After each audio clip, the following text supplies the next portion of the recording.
এই ভিডিওতে আমরা এসএসসি সিজিএল 2025-এর সমস্ত ক্রুশিয়াল ডেট আর তার সঙ্গে প্যাটার্ন চেঞ্জ, ভেন্ডার, বুকস এগুলো কী হবে তা নিয়ে আলোচনা করব।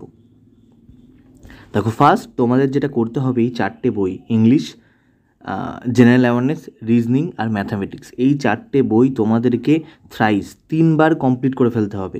এর চেয়ে বেশিও কিছু করতে হবে না তোমাদের, এর চেয়ে কমও কিছু করতে হবে না। যদি এইটুকু করে ফেলতে পারো, যেটা এইটুকু না আসলে অনেকটা, তাহলে এর বাইরে তোমাদের কিচ্ছু করার দরকার নেই। প্যাটার্ন চেঞ্জ হোক, যা খুশি হোক, তোমাকে কেউ আটকাতে পারবে না। এই সমস্ত বইগুলো কিন্তু চ্যাপ্টার ওয়াইজ আর টপিক ওয়াইজ আছে, এর লিঙ্ক ডেসক্রিপশানে তুমি পেয়ে যাবে, সেখান থেকে অবশ্যই তোমার প্রিপারেশনের জন্য নিয়ে নিতে পারো। দেখো, নেক্সট চলে আসছি অ্যাপ্লিকেশান ডেট কবে হবে। এখনও অবধি এসএসসি জানিয়েছে তার থেকে 9 জুন থেকে অ্যাপ্লিকেশান শুরু হবে আর 4 জুলাই গিয়ে অ্যাপ্লিকেশান শেষ হবে। এটা 1 থেকে 3 দিন এদিক ওদিক হতেই পারে, তাতে কোনো অসুবিধা নেই। এইটুকু হতেই পারে, কারণ মানে টেকনিক্যাল কাজকর্ম একটু দেরি হতে পারে। ফিজ হয়তো বাড়তে পারে, আগে যে 100 টাকা ছিল সেটা থেকে হয়তো স্লাইটলি একটু বাড়তে পারে, যেটা আগেরবারও মানে এসএসসি থেকে একটু জানানো হয়েছিল যে বিভিন্ন কিছুর জন্য ফিজ হয়তো একটু বাড়তে পারে। এটা আমাদের অ্যাপ প্লে স্টোরে অ্যাভেলেবেল আছে, এখান থেকে অবশ্যই ডাউনলোড করে নিও। এখানে তুমি অনেক ফ্রি ক্লাসেস আরও অনেক জিনিসপত্র পেয়ে যাবে। দেখো, নেক্সট চলে আসছি expected date, last date for caste certificate. এইটা হচ্ছে সবচেয়ে বেশি ইম্পর্টেন্ট। অনেকে হয় কি জানো তো, দেখা গেল সে ওবিসিতে অ্যাপ্লাই করে দিল, তারপর সে জানলই না যে কি করতে হবে কি না করতে হবে। তা ওবিসি নিয়ে আমার একটা কমপ্লিট ভিডিও দেওয়া আছে।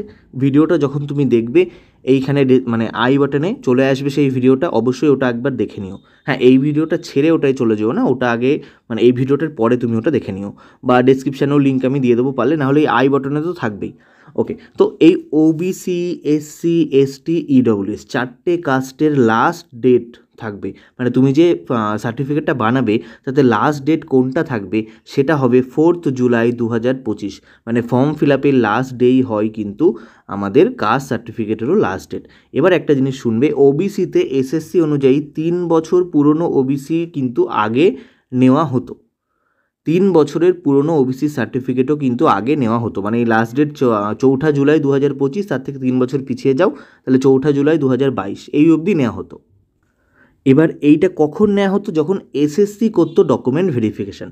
কিন্তু তোমরা জানো বা যারা জানো না তাদের জন্য বলছি, 2022-এর পর থেকে, মানে 2022-এর যে পরীক্ষাগুলো হয়েছে সিজিএল, সেখান থেকে ডকুমেন্ট ভেরিফিকেশান এখন করায় তাদের প্রত্যেকটা ডিপার্টমেন্ট থেকে। এবার দেখা গেছে ওবিসি 3 বছর পুরনো অ্যালাউ করেনি, তাদেরকে 1 বছর পুরনো ওবিসি সার্টিফিকেট দিতে হয়েছে।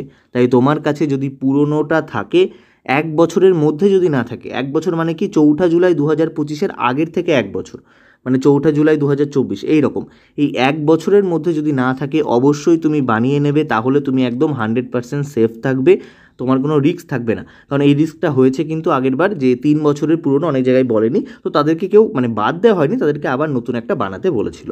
এটা গেল ওবিসিতে। এবার যদি আসি এসসি আর এসটিদের জন্য কোনো টাইম ফ্রেম হয় না। ওবিসির জন্য টাইম ফ্রেম কেন হয়? কারণ ওবিসিতে একটা এনসিএল কাজ করে, তাই তোমার যে ফিনান্সিয়াল ইয়ার, সেখানে মানে তোমার যে টাকাটা, ইনকামটা 8 লাখের চেয়ে বেশি কিনা সেটা দেখার জন্য একটা এনসিএল লাগে।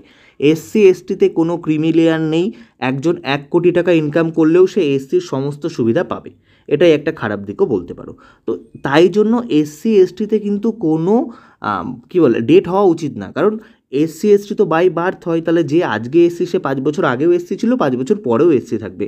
কিন্তু যেহেতু এখানে এসএসসির নোটিফিকেশানে বলে দেওয়া থাকবে যে 4 জুলাই তোমার মানে কী বলে ওটাকে সার্টিফিকেট লাগবে, তাই তুমি এই জিনিসটা ডিপার্টমেন্ট চাইলে তোমার সঙ্গে ঝামেলা করতেই পারে, যে নোটিফিকেশানে তো ক্লিয়ারলি বলে দেওয়া আছে 4 জুলাইয়ের আগে লাগবে, তাহলে তোমার কাছে কেন আগেরটা নেই, 4 জুলাইয়ের পরে কেন? তাই তারা ওবিসি, এসটি সবাই কিন্তু মানে কী বলে ওটাকে সার্টিফিকেট বানিয়ে নেবে। ইডব্লিউএসের ক্ষেত্রে ম্যাটার করে ফিনান্সিয়াল ইয়ার FY, তবে সেম ফিনান্সিয়াল ইয়ার মানে কি, এই যে এই ফিনান্সিয়াল ইয়ারটা তৈরি হলো না, মানে তোমারটাই যদি লেখা থাকে যে তুমি ইডব্লিউএস ছিলে প্রিভিয়াস ফিনান্সিয়াল ইয়ারে, মানে 2025-26, আর ভ্যালিড ফর প্রিভিয়াস ফিনান্সিয়াল ইয়ারে মানে 2024-25, আর ভ্যালিড ফর 2025-26, তাহলেই সেটা গ্রহণযোগ্য। কিন্তু আবার এখানে কিছু ডিপার্টমেন্ট ঝামেলা করে, যেহেতু নোটিফিকেশানে বলে দেওয়া আছে 4 জুলাই, তাই তোমাকে 4 জুলাইয়ের আগেই লাগবে। তবে এটা ইডব্লিউএসের ক্ষেত্রে হয়তো বলে দেবে নোটিফিকেশানে যে ফিনান্সিয়াল ইয়ার হলেই চলবে, কারণ ইডব্লিউএস ফিনান্সিয়াল ইয়ারেই চলে।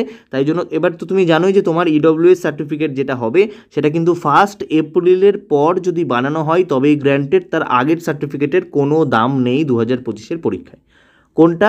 1 এপ্রিল 2025-এর পর তোমার ইডব্লিউএস তৈরি হলে তবেই কিন্তু ভ্যালিড। সমস্তটা বলে দিলাম। দেখো, সমস্ত আপডেট তুমি যদি আগে পেতে চাও এবং মানে একদম ভ্যালিড ঠিকঠাক অথেন্টিক আপডেট পেতে চাও, স্কোর বুস্টার এবি টেলিগ্রাম চ্যানেলে জয়েন করে নাও, বেঙ্গল কম্পিটিটিভ অ্যারেনা এই গ্রুপেও জয়েন করে নাও, তোমার সমস্ত ডাউট এখানে ক্লিয়ার করা হয়। নেক্সট চলে আসছি এজ আর এডুকেশন কোয়ালিফিকেশান ডেট। কি হবে? 1 আগস্ট 2025 এক্সপেক্টেড ডেট এটাই হবে। এজ নিয়ে কোনো, দেখো এজ আমরা জানি ইউআর হলে কি কিছু পোস্টের জন্য 27 আর মানে 70% পোস্টের জন্য 27 আর বাকিদের জন্য 30। ওবিসি ক বছরের রিল্যাক্সেশন পাই? 3 বছর। এসসি ও এসটিরা ক বছর রিল্যাক্সেশন পাই? 5 বছর।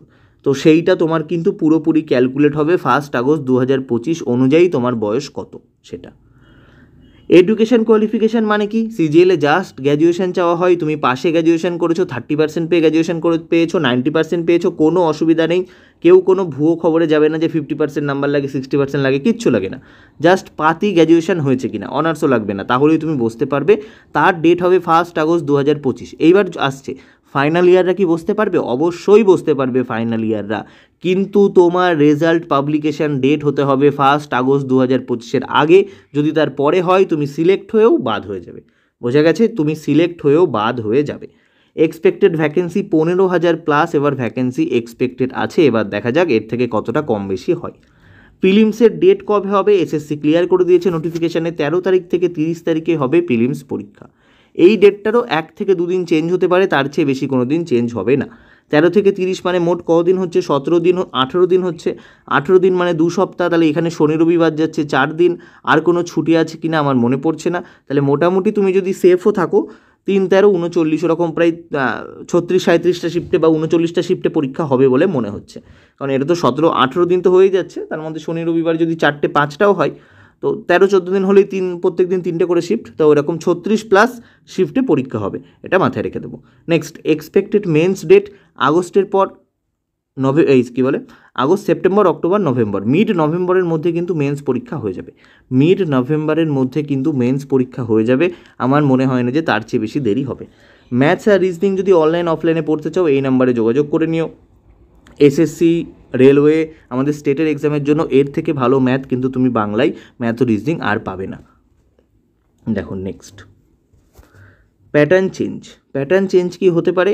প্যাটার্ন চেঞ্জ এবার মনে হচ্ছে হয়তো হলেও হতে পারে।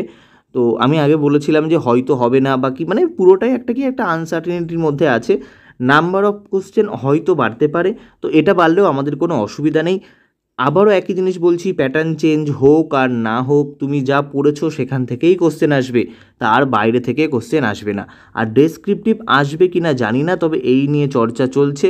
এখনই আমরা এটাকে নিয়ে ভেবে নেব না যে ডেসক্রিপটিভ চলবে।